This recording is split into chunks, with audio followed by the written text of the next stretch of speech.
use their technologies for the benefit of Europe and mankind. So we have three major goals in the chamber. First one is competitiveness, when we want to strengthen and promote European technologies and thus growth, where we access opportunities in Europe and emerging markets, and sustainability, reaching SDG goals, SDGs through European technology, is what I said just a minute before. Our proposition to our advocates, I can say it's pretty wide.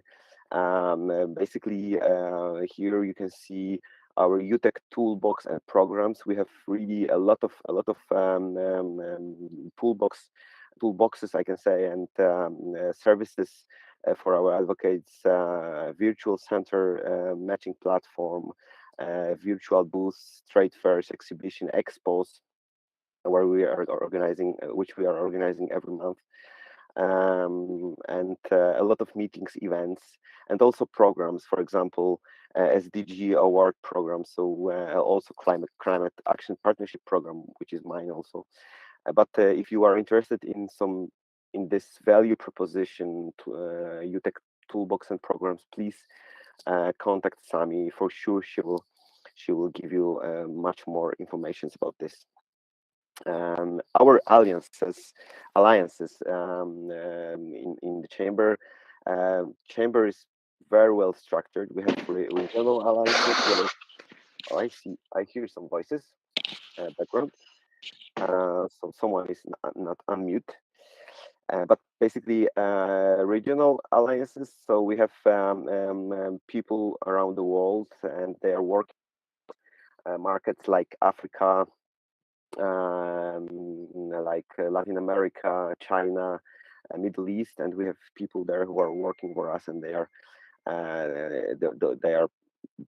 like inviting companies also from those alliances to join the chamber.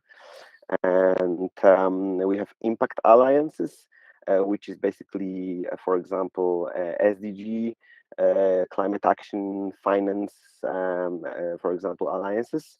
And we have tech alliances. There are more like go deeper with the technologies, go deeper with some topics like environment, like smart city or advanced manufacturing.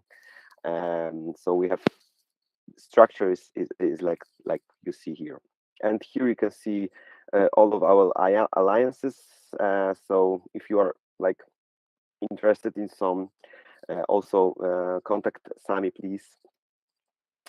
She will give you all the information how to reach the director of the alliances and how to contact them, and she will be able to contact you with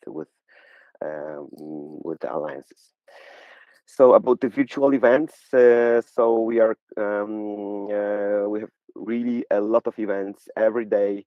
We have one or two even webinars. For example, as you see, 228 webinars per year, 400. So every day we have also working groups and different alliances. They're organizing different groups, 10 exhibitions per year. For example, me as a climate action, we did exhibition and summit last month. It was on March, basically. It was really huge event with over 500 attendees, 10 speakers, and 25 panelists. So it was really a huge event. Everything was here on this platform. As you see, 50,000 registrants, and 684 keynote speakers are speaking for us every year. So it's really a lot of events here you can find. So here you can see what we can also propose. We can propose to our advocates strategic partnership, our Senate partner, because we are also providing. I say we have a Senate European.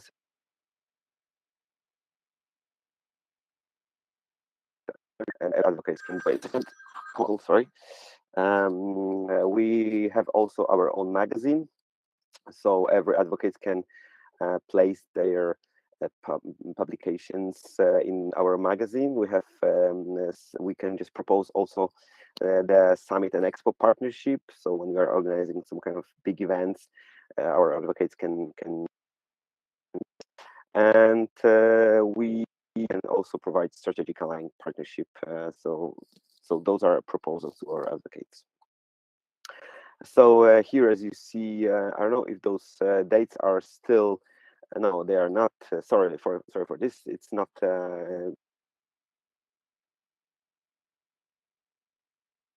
Which is the Times Latin America Alliance and Digital Transformation and Finance Alliance. We are preparing new summits. Please reach Sami for the new dates because those dates are not actual. Sorry for this. But we, as you see, we are planning. Oh, sorry, this date is also not actual. But basically, we have new dates. So please contact Sami for this if you are interested. We are providing tech forum for connection and networking. So when you are joining our summits, you have access to our tech forum. With you can networking with during the summits with other companies. You can your company card here. So it's also very helpful tool for our advocates.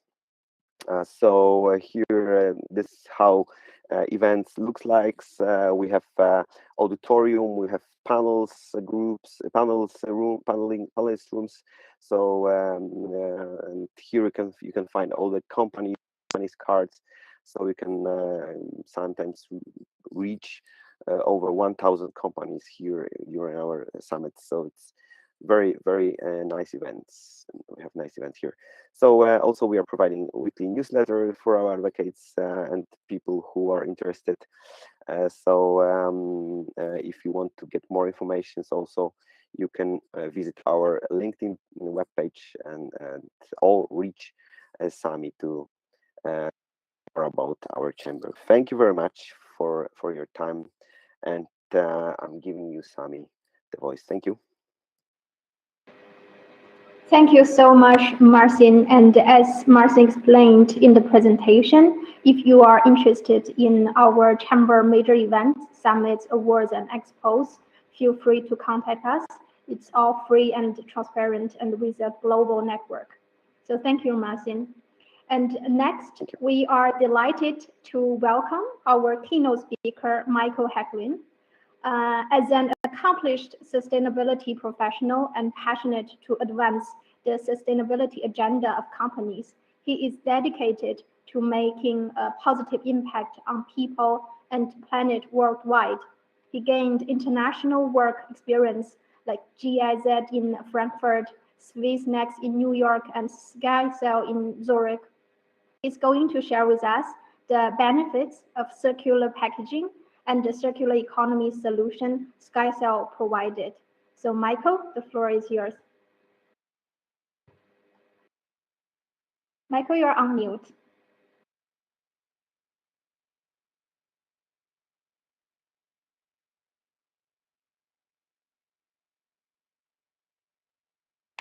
I think now it's working. Great. Yeah. I'm sorry about that, and thank you so much for this lovely introduction, Sami.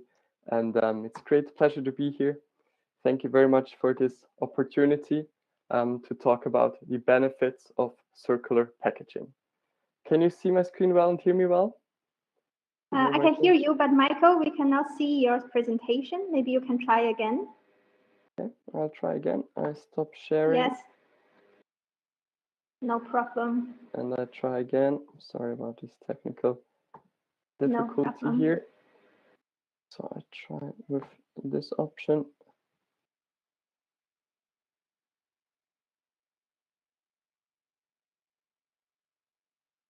Can you see it now? Maybe you can make it into full screen. Yes. Yeah, now it's perfect. Perfect. Thank you. Then I think we can get started. That's it. Thank you very much for having me and inviting me to talk about this very important topic. So lucky me, I'm heading on vacation next week. And I've thus ordered a board game actually to play during maybe a bad weather day on a local e-commerce store. And I was full of anticipation. I was waiting for my delivery at home. And when the parcel finally arrived, I was super excited to unwrap it, because I think it's always a great feeling to unwrap something, open something new, right?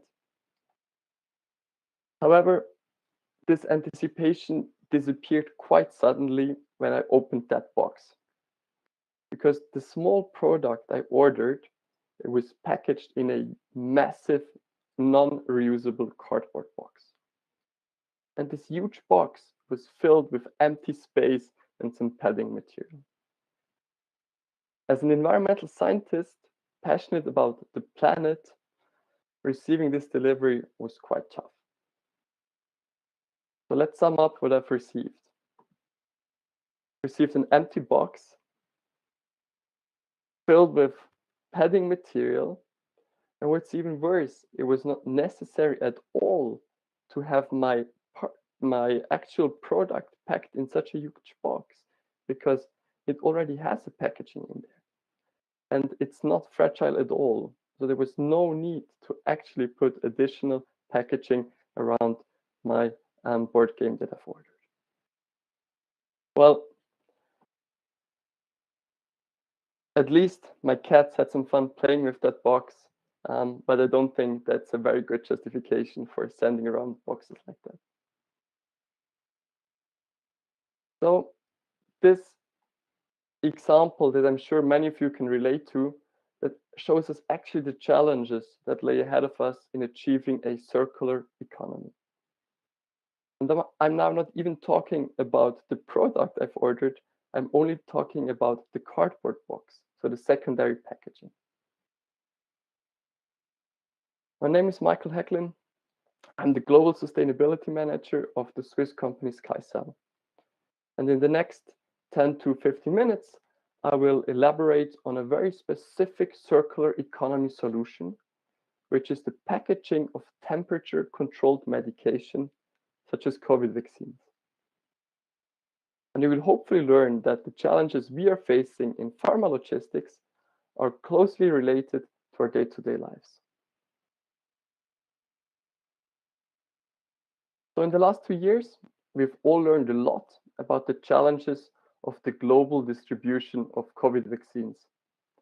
I mean, it was all over the news how these vaccines are very temperature sensitive and thus have to be distributed globally in an uninterrupted cold chain.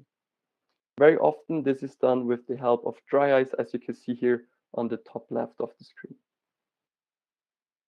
In addition, time, of course, was a very sensitive matter. So we had to transport these vaccines by airplane. Now, to enable this speedy and secure transport, we package these vaccines in specialized pharma containers, which you can see here on the screen. These pharma containers make sure that the temperature does not deviate during transport, and it also protects them, for example, from shock absorption. Now, we've all learned of this challenge to transport vaccines during the global rollout of COVID vaccines, but it's actually a challenge that applies to many more pharmaceuticals. The COVID vaccines are really only the tip of the iceberg when it comes to pharmaceutical cold chains. So as mentioned, we need pharma containers for the protection of these vaccines. Unfortunately, these pharma containers, they're often heavy, they're bulky, and single-use. According to our own estimates, about 1 million pallets of temperature-sensitive medications are transported annually, and an estimated 80% of them are transported in single-use boxes. This leads to 800,000 of pharma containers going to waste every year. Very often they go to landfill, since waste management is not always that far developed. And these are pictures of actual pharma boxes piling up behind a pharma warehouse. In addition, these containers, they use super thick thick insulation. To give you an example, a frequently used pharma container has the outer volume, which is 3.5 times the size of the inner volume. This is a huge loss of space, leading to unnecessary airplane trips. What's more, the vaccines in there come even with additional packaging. So we actually have 3 layers of packaging. We have the vial, we have the box, and we have the pharma container.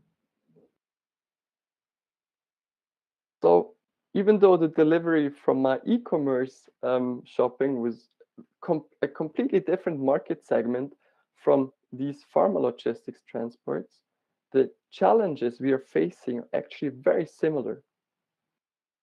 We have lots of wasted and lots of waste from single-use packaging.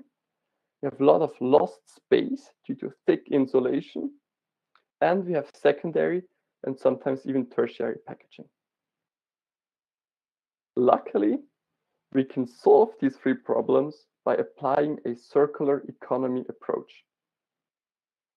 And I hope that's what you're all here for today. So let's first talk about the issue of single-use packaging waste. And the solution there is actually super simple. Take back the packaging and reuse it. So the next time a delivery van is dropping off a parcel, it should just pick up the old one to reuse it.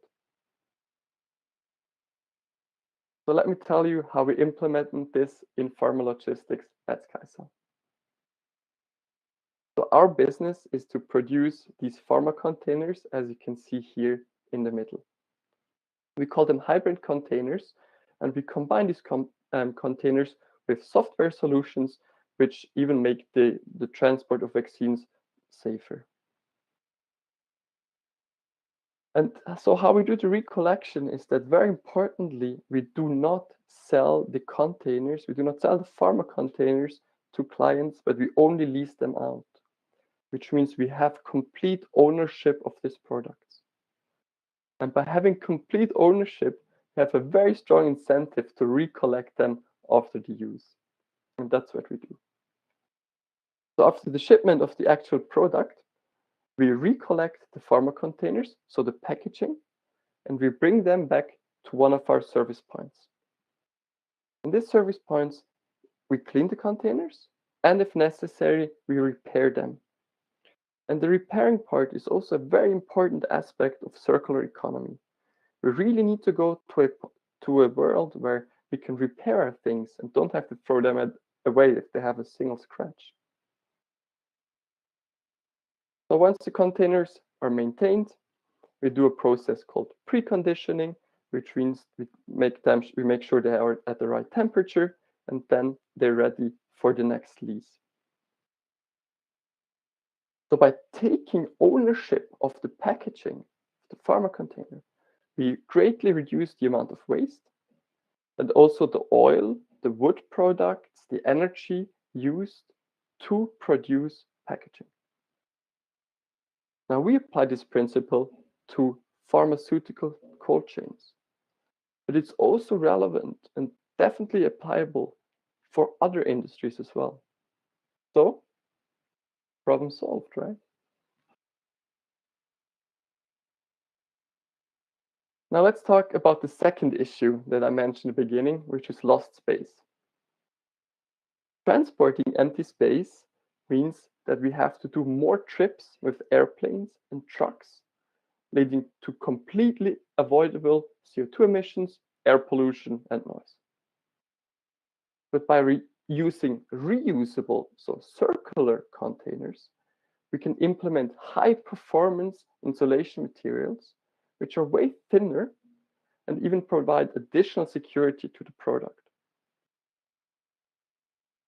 Our newest product, to give an example, needs the outer volume of about 1.5 times the size of the inner volume. Before I mentioned, usual containers use 3.5 times the size, so this is a huge improvement. We can thus achieve a great benefit from switching to single-use containers to reusable ones. I agree, we still have some lost space, but the lost space is minimized drastically and the efficiencies thus very much increased.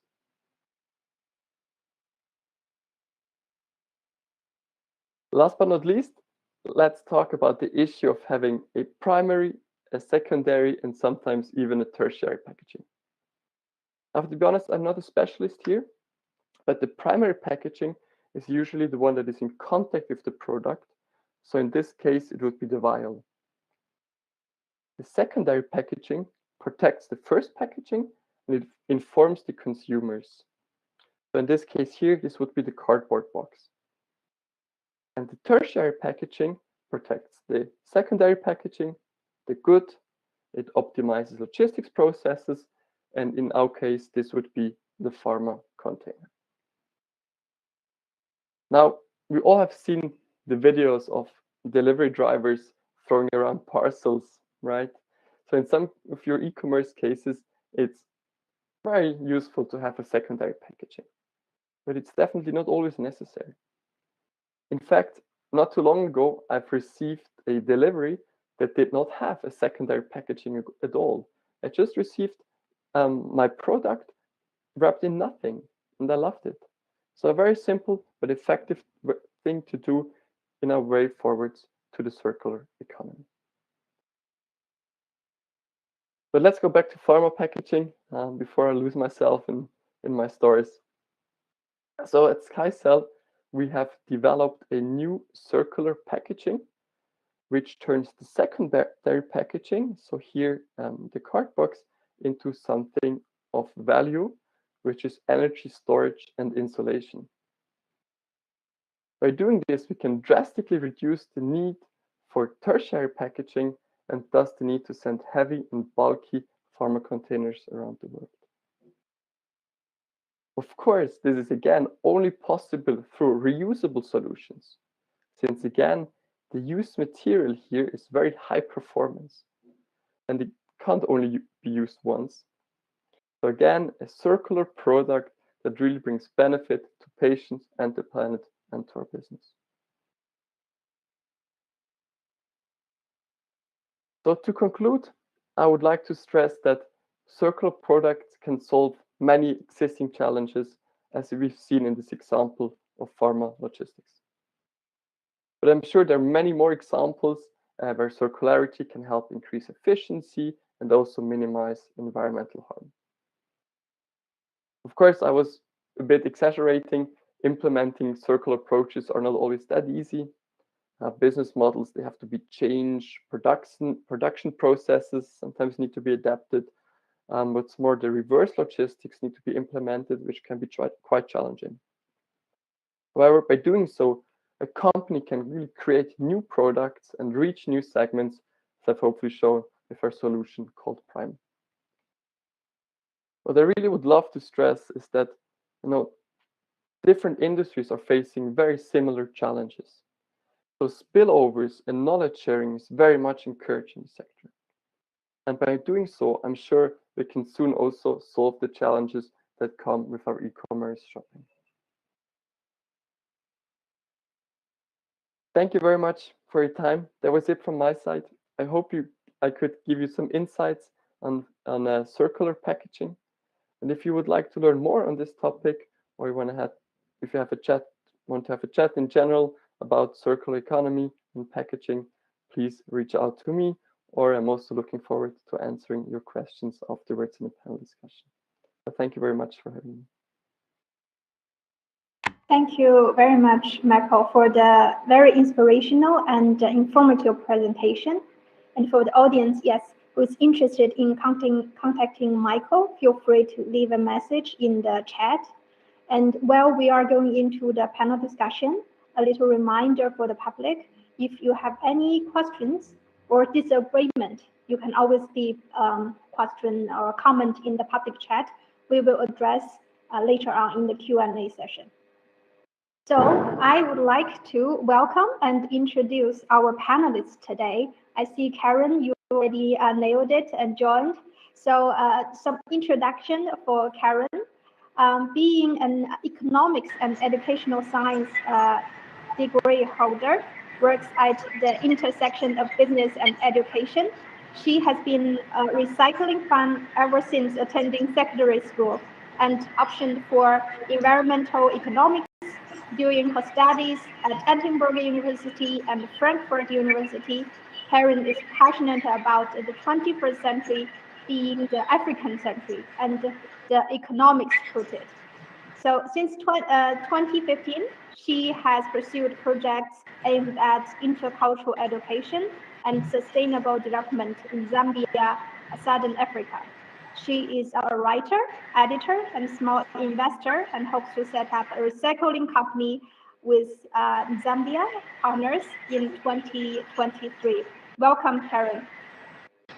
Thanks very much, Sammy, for the introduction. Thanks for having me. Great pleasure. So maybe while I'm talking, so please all speakers can mute. Thank you so much because there maybe I'm dialing from China, so there is an echo. Thank you so much for joining us, Karen. And also here with us, Stefan Mangold. He's the founder and CEO of Onda, a company creating unique and sustainable multifunctional bottle that generates no waste. After studying economic science with sustainability as a main and economics with energy economics and a master's thesis about levelized cost of electricity, he worked for an organization, but quickly figured out he wanted to create something by himself. So then the idea was born and the brand is out. So recently, the company has won the SDG Global Awards of the Chamber. So welcome to join for the panel discussion, Stefan. Thanks, Sammy. Thanks for inviting me. Yeah, always a pleasure. And so my first question to the panelists is I want to discuss about the status, the urgency of this circular economy.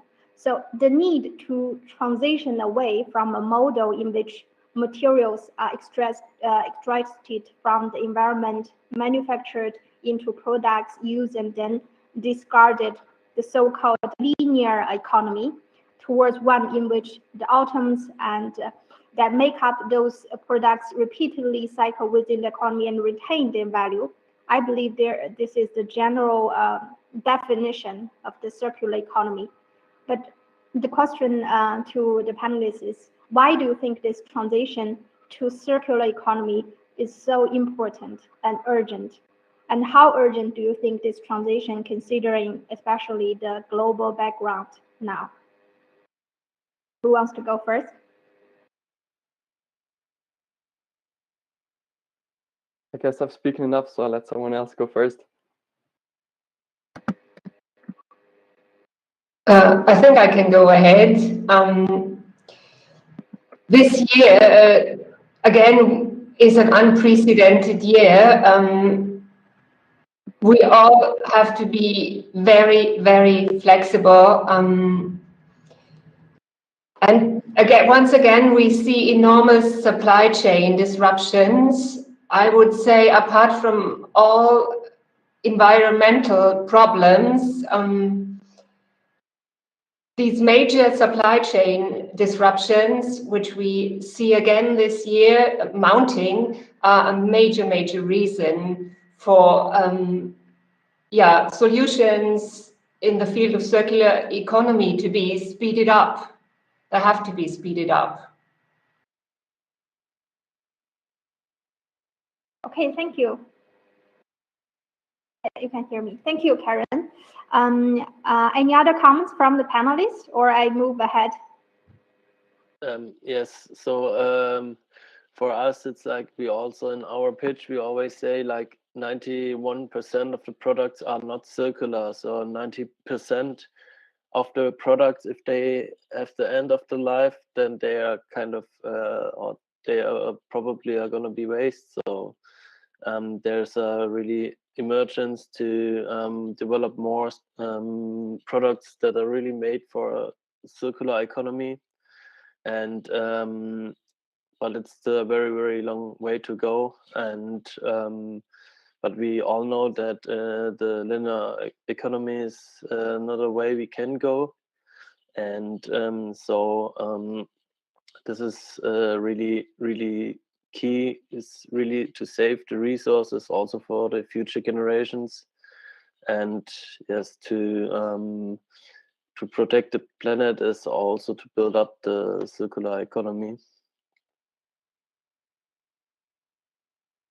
I completely agree with Stefan. Really have to scale up these solutions and to go more for circular products. And as I've shown before, the solutions are there, and there are many other solutions in this topic. We just need to make sure that we scale them, and we scale them quickly. Just some numbers that I found. I think from the WWF expects that in 2050 there will be more plastic in the ocean than fish.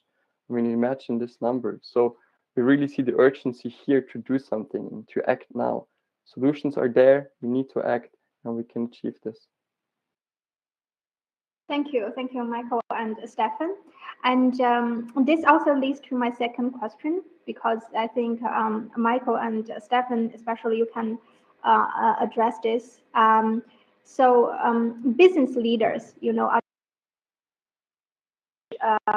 operations and product design and supply chain to the future forward direction. But what approaches are working for business, and how companies can support a circular economy? Can you share with us successful models and why it is good for business? So I think, Stefan, you are as the founder and CEO of this great startup, which has developed a unique and long-lasting, reusable, sustainable, multifunctional bottle, and with an innovative technology. So can you share with us how you come to this eco design and what drive you here? Share of your experience. Yes. So when we decided to develop a new product, we know that it has to be sustainable. So this was a key USP. We wanted to show that it's also possible, and so the eco design already starts at the design process. So by finding a designer, we gave him like kind of directives, like eco design directives. He had to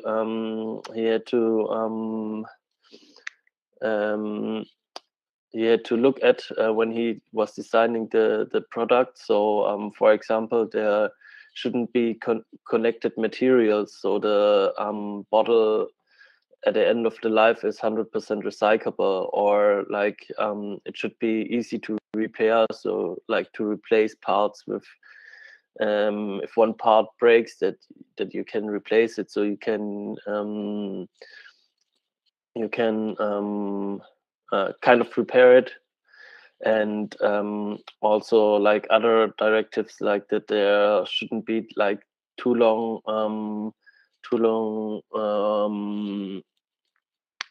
supply chains, so there will be cost less CO2. And so we kind of stick to this eco design directives and applied lots of them for the bottle. So this was for us, besides like other possible things like finding a new material, but this was a really hard task, finding a new material, because then if you find a new material, it's then this material, for example, has no recycling class, or it can't be recycled at the end of the life. So finally we decided to choose a material which is commonly used and which has its own recycling class and so on. So we didn't want to produce any new waste. And also this eco design directives are also with if you order the bottle, it's CO2 neutrally shipped. And also, as Michael said, some companies do not use the secondary packaging, so we also do not use secondary packaging. If you order it, for example, online, you get it just in the just without the secondary packaging. So we save this and yeah, these are directives which you can also explain also to people, which are not too complicated.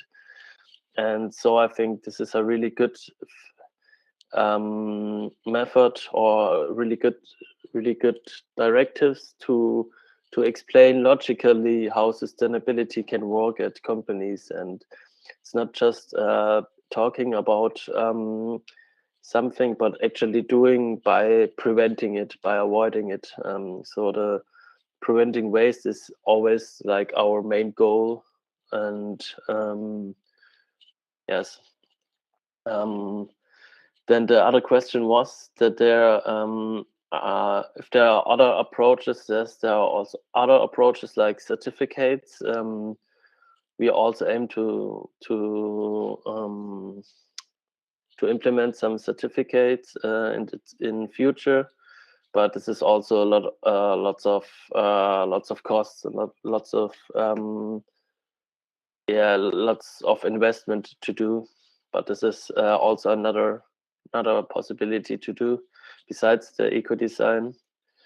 But yeah, for us, because we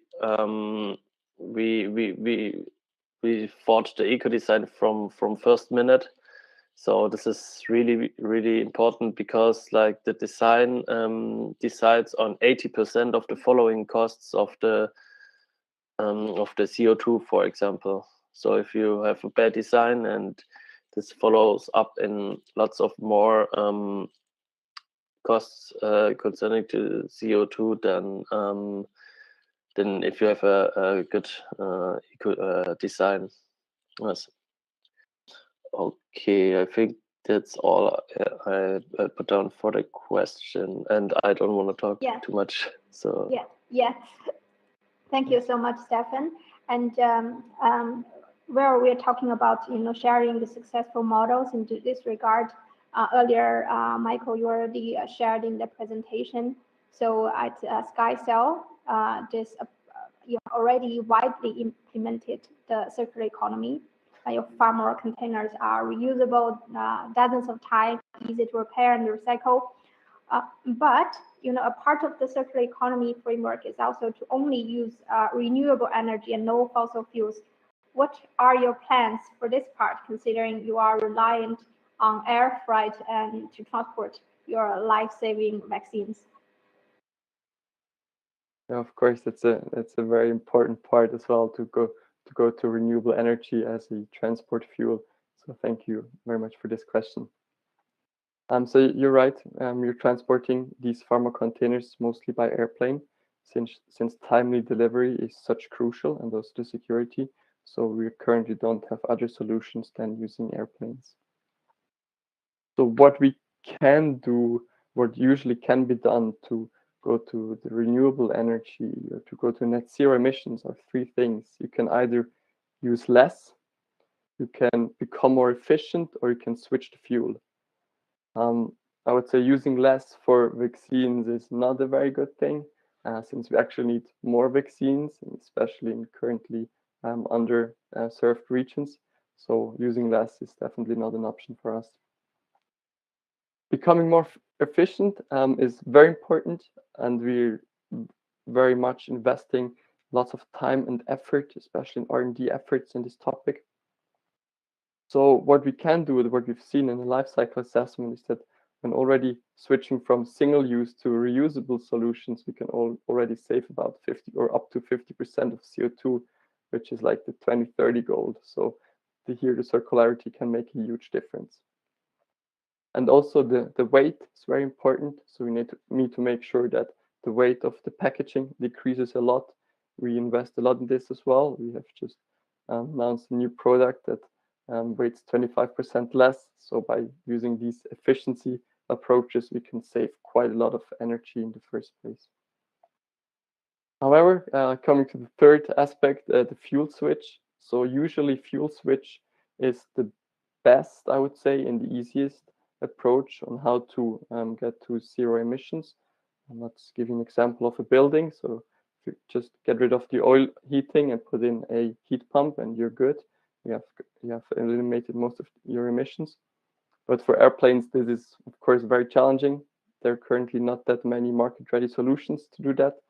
We're reliant on fuel, and we're thus very much looking forward to the development of sustainable aviation fuels, which emit zero, almost zero CO2. Unfortunately, they're not entirely there yet. The demand is there also from us, but we still have to work on the supply side. So this fuel switch will still take some time in this industry. So maybe to conclude, to sum up this question, for us, efficiency and fuel switch are the two aspects on how we can achieve this part of the circular economy as well. Won't be easy, but we're working hard on it. Yeah, thank you, Michael. And Karen, do you want to add some points in this question as to what approaches are working for business and how companies can really support circular economy?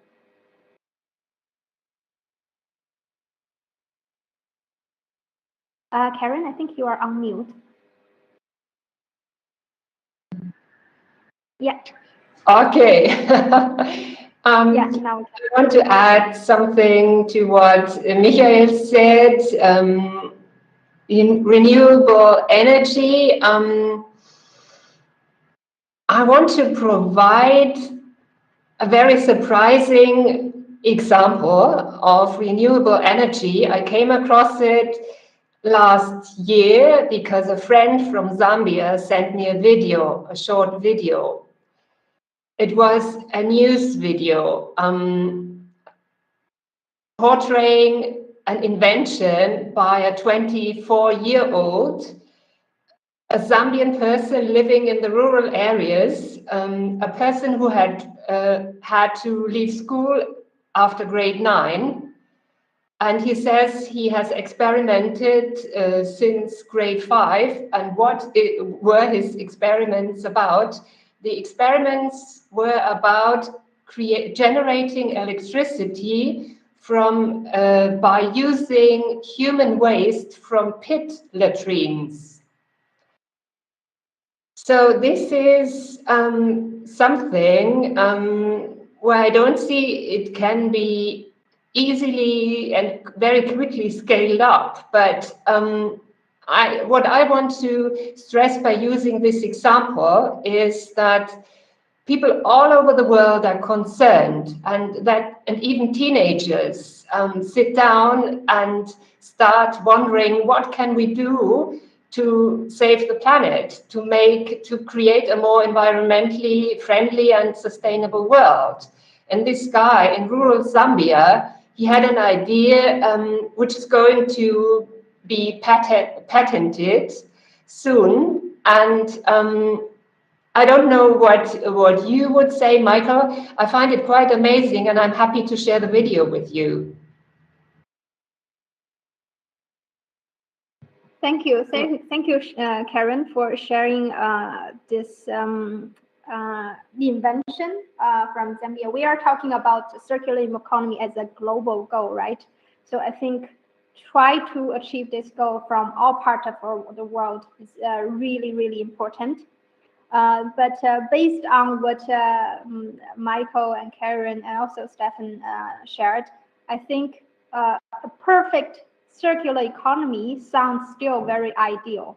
So this ideal scenario can be achieved through endless regeneration of resources and limited recycle of consumables. But for any ideal scenario, it is always too difficult to achieve. So I want to ask, what are the roadblocks standing in the way of the circular economy dream? So maybe Michael, you can share with us, like, because as you shared, the downside of using reusable packaging, be it for medicine or for usual Amazon delivery, is that they are heavier and rather resource intensive in production. Your packaging, for example, is made of aluminum and graphite instead of cardboard and plastic, like a one-way solution. So can you tell us, just having heavier and more energy intensive materials help us improve sustainability? There is a question mark there. Sure. Very provocative question, but happy to answer it. But before I do, I wanted to go on something you just said. You said the goal is to have limitless recyclability. So I think, yes, limitless recyclability is very important. But before we do that, we should go for increased reusability, because the recyclability always uses energy. So whenever you recycle something, you need energy to transport it to a recycling plant, and also need energy and other materials and resources to recycle it. So I think before going for recyclability, we have to increase the reusability of products. I think this is very important. And like Stefan mentioned it, by designing, by using eco-design principles, we can really start that and implement this before we have to go to the recycling part. But yes, you mentioned our products, that they use more resource-intensive materials in production. And yes, this is true. I mean, we have to smelt the aluminium, for example. But actually, we of course analyzed this, and according to a life cycle assessment, it really does not matter what kind of material we're using, since the reusability is so high. So since we can reuse the products for so many times, it hardly makes any difference if the energy intensity of the production is a bit higher. So we've found out that about 1%, a bit less even than 1% of the entire carbon footprint of the product comes from the production, and all the rest is from the transport. So what really counts for us is to reduce the weight and the volume. And yes, you mentioned reusable products. They can be heavier, but what is important is that you think of the ratio of weight to transportable volume. So when you think of, okay, it might be heavier, the product, but what you can put in there is more. So the ratio is very, very important. And by increasing this ratio, actually, we can be way better than light one-way solutions. And this is what we've shown with a life cycle assessment, and we can be happy and continue the way we're doing it.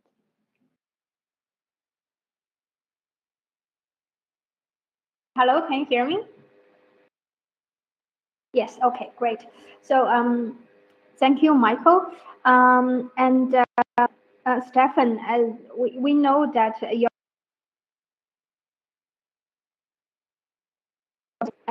cutting off some great contribution. Can you hear me well now? Now is better?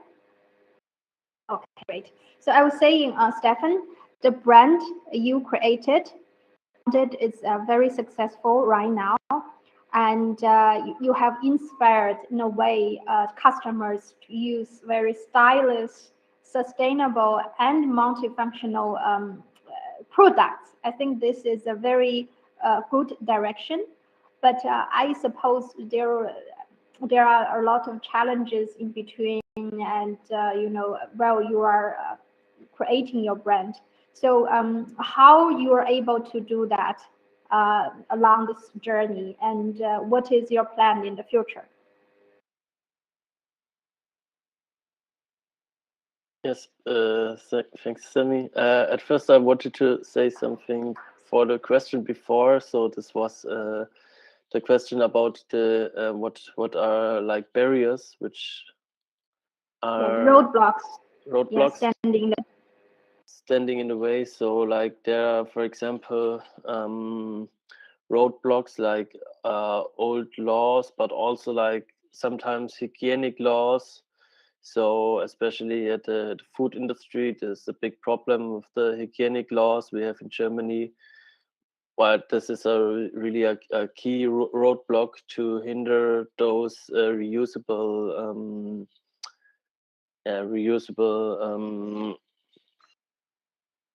technologies, for example. So yeah, especially hygienic, but also like old-fashioned laws, which are not really necessarily are like huge roadblocks in the way.